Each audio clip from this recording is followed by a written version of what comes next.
Think the circuit in the last video is too easy? Then let's up the ante a little. HIIT stands for High Intensity Interval Training and is a very popular form of training right now for people looking to lose weight. The basic idea of this kind of training is that you're alternating between periods of extreme exertion and gentle recovery. So, for example, you might sprint for 30 seconds and then jog for 2 minutes and then repeat. This works because it allows you to switch between aerobic and anaerobic training. Aerobic training means that you are running at a speed that allows you to burn fat stores by breathing in more oxygen and circulating it. This occurs when you exert yourself at 70% of your maximum heart rate. Conversely, anaerobic training occurs when you train at 90% of your maximum heart rate.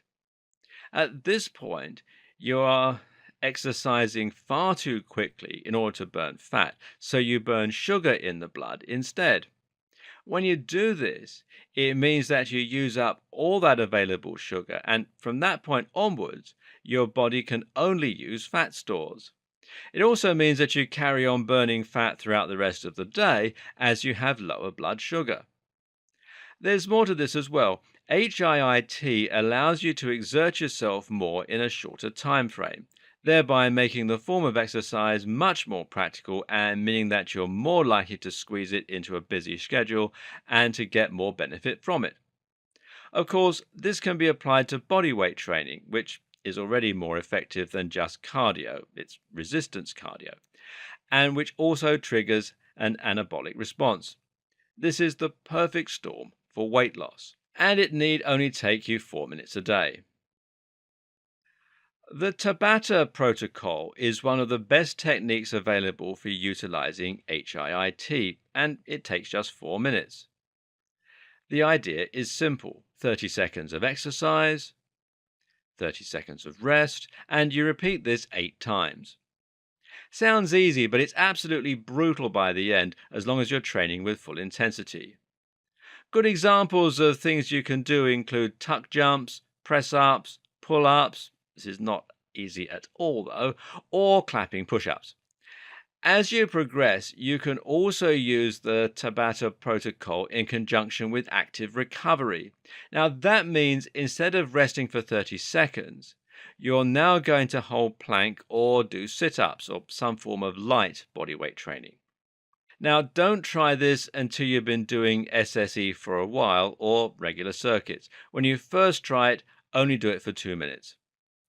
This is hard as nails, but it really does get results. If all you're really interested in is improving your strength, then you don't need to do Tabata, and you might not want to do intense workouts that trigger maximum hypertrophy either. In this case, what you can focus on instead is progressions. This means progressing from a relatively easy exercise all the way up to a much harder one. You can use full body for this, and you might start with a basic workout that lets you hit each body part a few times. So press ups 3 times to failure, pull ups 3 times to failure, plank for a minute, sit ups 3 times to failure, decline press ups 3 times to failure, tuck jumps 3 times for 1 minute, body weight squats 3 repeats of 20, calf rises 3 repeats of 20, and perform this 3 times a week.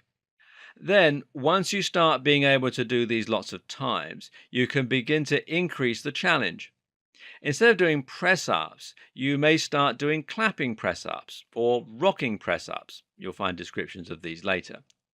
Likewise, you might try to progress from decline press ups to handstand push ups with your feet against the wall. Maybe you move from plank to faux planche. Then you perform this next step up until you can do all of these things very easily. And from there, you make the next step up to something even harder. Now you might do planche, you might do regular handstand push-ups, and you might start doing clapping press-ups behind your back. Finally, you can also use bodyweight training as the perfect tool for improving your overall health. In this case, you can keep your workouts fairly easy. Stick with full body routines, but don't worry so much about the progression. Instead, make it a part of your routine and at the same time, try to build in some light stretching and perhaps even some quiet meditation.